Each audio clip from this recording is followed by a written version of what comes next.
Nearly 50% of women over 75 in this country live alone. That is almost half of us. And I guarantee you that almost none of us were told what it would actually be like. I am 87 years old. I carried mail for the United States Postal Service for 32 years. Same route, same neighborhood, every single day. I walked over 40,000 miles in my career. I delivered to over 800 houses. I saw everything: births, deaths, divorces, bankruptcies, love letters, final notices. I knew my neighborhood better than anyone alive.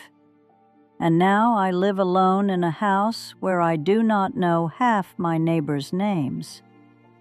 I have been alone for 11 years, since my husband Robert died. My daughters live in Phoenix and Atlanta. They call sometimes. They visit less. I am not complaining. They have their own lives. But nobody prepared me for what this would be like. Nobody told me the truth about living alone as you get older. So I am going to tell you 5 things. 5 things they do not tell you about living alone as you age. Not the pretty version. Not the version where you find yourself and rediscover your independence and learn to love the quiet. The real version. The version I wish someone had told me. The first thing is that you become invisible. I do not mean this metaphorically. I mean it literally. People stop seeing you. When I was carrying mail, I was a fixture. People knew me. They waved from their windows. They came out to chat. Mr. Henderson would offer me lemonade in the summer. Mrs. Patterson would tell me about her grandchildren. I was part of the rhythm of the neighborhood. I existed in other people's lives. Now I go to the grocery store and nobody looks at me. I could walk through the entire Kroger and not make eye contact with a single person. Young people look right through me like I am made of glass. Cashiers hand me my receipt without glancing up. I am background noise, scenery, part of the furniture of the world that nobody notices anymore. I will tell you when it hit me. I was at the bank about 2 years ago. I was standing in line and I needed help with something on my account. And I stood there for almost 10 minutes while the tellers helped other people around me. Not because they were being rude, because they genuinely did not see me standing there. I had become invisible. This happens to old people everywhere, and nobody talks about it. You lose your visibility when you lose your function. When you were working, raising children, contributing, people saw you because you were doing something they needed. When you stop doing those things, you fade out of the picture. You are still standing there, but nobody is looking anymore. And here is the thing that nobody tells you. You start to wonder if you are really there at all. You start to doubt your own existence. When nobody sees you for days at a time, when nobody acknowledges your presence, when you can go an entire week without anyone looking you in the eye, you begin to feel like a ghost in your own life. I have started doing things just to feel real. I will go to the diner on Hamilton Road and sit at the counter just so the waitress will talk to me. Not because I am hungry, because I need someone to confirm that I am actually here. That sounds pathetic, and maybe it is, but it is true. The second thing they do not tell you is that your body will betray you in ways you cannot prepare for. Everyone knows you slow down as you get older. Everyone knows about the aches and pains, but nobody tells you about the specific humiliations. Nobody tells you that you will stand up from a chair and your knee will just buckle, and you will grab the table to keep from falling, and you will stand there for a moment terrified because you realize how close you just came to breaking a hip. Nobody tells you that you will reach for something on a high shelf and your shoulder will make a sound like gravel in a garbage disposal, and you will spend the next 3 days unable to lift your arm above your head. I walked over 40,000 miles in my career. My body was a machine. I could walk 10 miles a day in rain, snow, 100-degree heat. I was strong. I was capable. Now I use a cane to get from my bedroom to the bathroom. My right knee, the one that took all those steps, is bone on bone. Every step hurts. Not a little, a lot. But here is what they really do not tell you. It is not just the pain, it is the fear. You become afraid of your own body. You become afraid of falling because you know that if you fall and you are alone, you might lie there for hours or days before anyone finds you. I carry my phone in my pocket at all times now, even when I go to the bathroom, even in the shower, because I know that if something happens, there is no one here to help me. I fell 2 years ago, in my own kitchen. I stepped on the edge of the rug and my foot slipped, and I went down hard, hit my hip on the edge of the counter on the way down. I lay there on the floor for almost 20 minutes before I could get myself up. 20 minutes on my own kitchen floor. And all I could think was, nobody knows I am here. If I cannot get up, how long before someone realizes I am gone? That changes you. That fear never leaves. You start moving through your own house like it is a minefield. You grab the handrail even when you do not need it. You sit down slowly. You stand up carefully. You become a hostage to gravity. The third thing they do not tell you is that time loses its shape. When you work, time has structure. You wake up at a certain hour. You eat lunch at a certain hour. You come home at a certain hour. The days have rhythm. The weeks have meaning. Monday is different from Saturday. When you live alone and you are retired, all of that disappears. One day blends into the next. You wake up and you are not sure if it is Tuesday or Thursday. You look at the calendar and realize you have not left the house in 4 days. Time becomes this shapeless thing that just slides by without you noticing. I have caught myself eating dinner at 3 in the afternoon because I forgot to eat lunch and I was hungry. I have caught myself watching television at 2 in the morning because I could not sleep and there was nobody to ask, Why are you still up? I have lost entire weeks, not forgotten them, just lost them. They passed, and I do not know what happened in them. This is more dangerous than it sounds, because when time loses its shape, so does everything else. Your sense of purpose, your motivation, your connection to the world.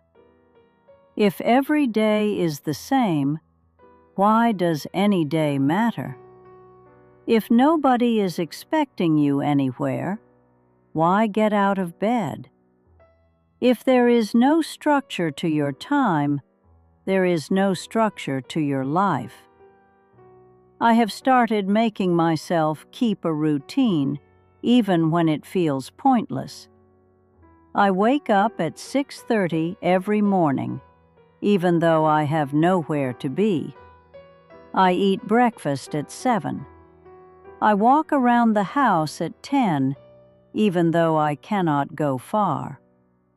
I eat lunch at noon. I watch my show at 4. I eat dinner at 6. I go to bed at 10. None of this is natural. All of it is forced. But without it, I would drift away entirely. You have to fight for structure when you live alone. Nobody is going to give it to you. Nobody is going to remind you what day it is, or tell you it is time to eat, or suggest you take a walk. You have to do all of that yourself. And some days you do not want to. Some days you think, what is the point? But you have to do it anyway, because the alternative is disappearing. The fourth thing they do not tell you is that silence becomes a presence. When Robert was alive, the house was never quiet. Not loud, but never quiet. He would whistle while he made coffee. The television would be on in the background. He would talk to me about nothing, just to talk. The house had a sound, a life to it. Now the silence is so thick I can feel it. It has weight. It presses down on you. Sometimes I turn on the television just to hear voices, not because I want to watch anything, but because I cannot stand the quiet anymore. Sometimes I talk to my cat just to hear a human voice, even if it is only my own. I will tell you something I have never told anyone. Sometimes I talk to Robert, out loud, like he is still here. I will say things like, "Well, Robert, what do you think of that?" Or I will see something on the news and I will say, "Robert, you would not believe this." He does not answer, of course. He has been dead 11 years.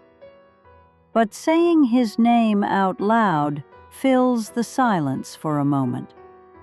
It reminds me that this house used to have more than one person in it. Loneliness is not just about missing people. It is about the absence of ambient human life. The sounds and movements and casual interactions that tell you you are not alone in the world. When you live with someone, you do not even notice those things. The footsteps in the other room, the water running, the doors opening and closing. It is all background noise. But when it stops, you notice. You notice the silence the way you would notice if all the birds suddenly stopped singing at once. I read somewhere that social isolation is as dangerous to your health as smoking 15 cigarettes a day. I believe it. Silence is not peaceful when it is permanent. It is heavy. It accumulates. It becomes the dominant presence in your life. You against the silence. And the silence always wins, eventually. The fifth thing they do not tell you, and this is the hardest one, is that your pride will become your enemy. I was always independent. I took pride in that. I never asked for help. I worked for 32 years and never called in sick, except twice. I raised 2 daughters while working full-time. I took care of Robert when he was dying for 3 years and never complained.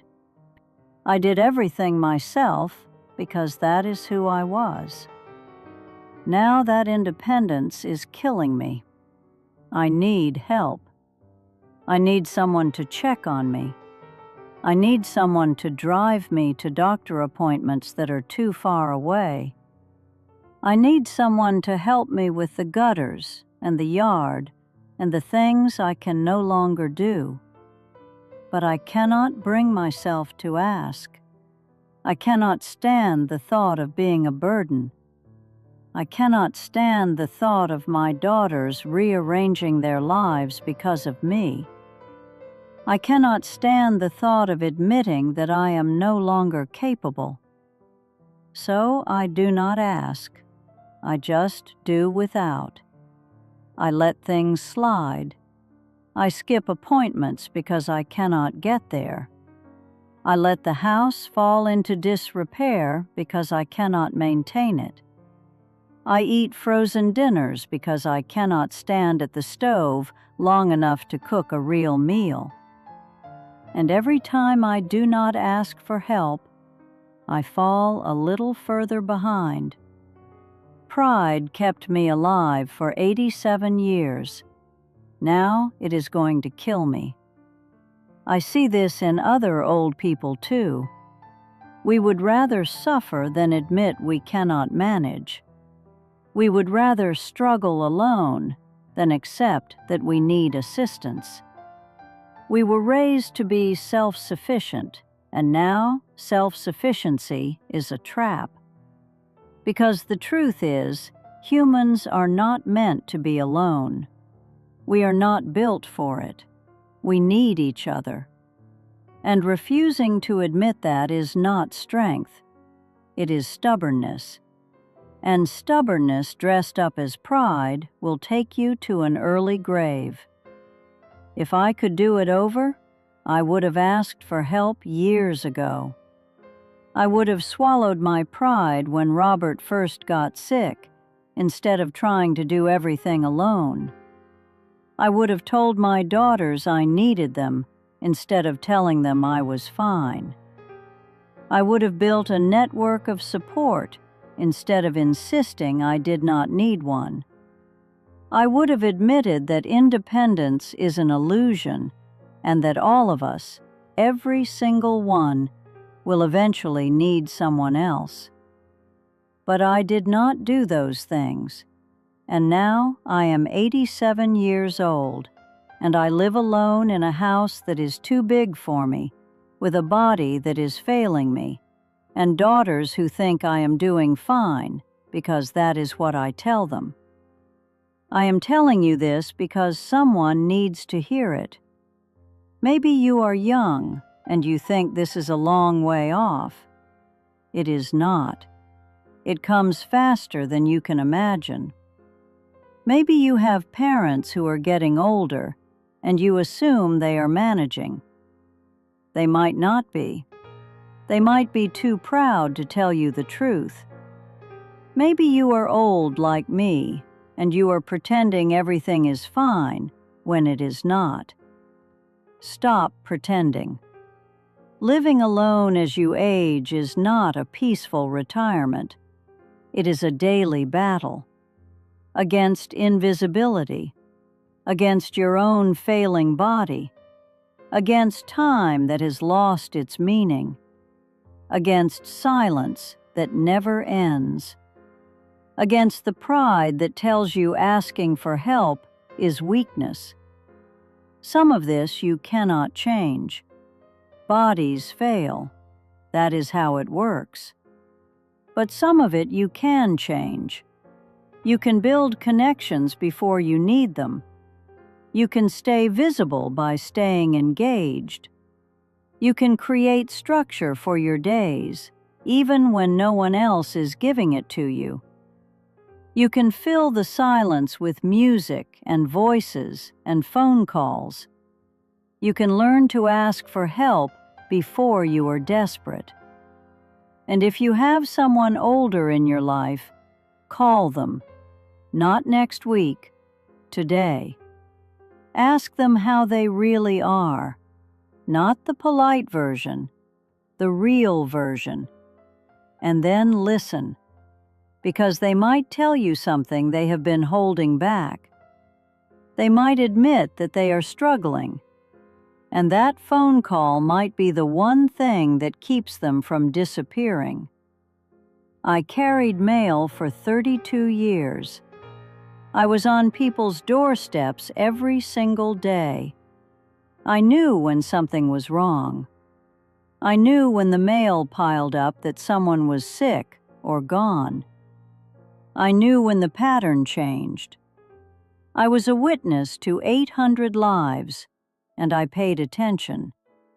Pay attention to the old people in your life, because we are still here.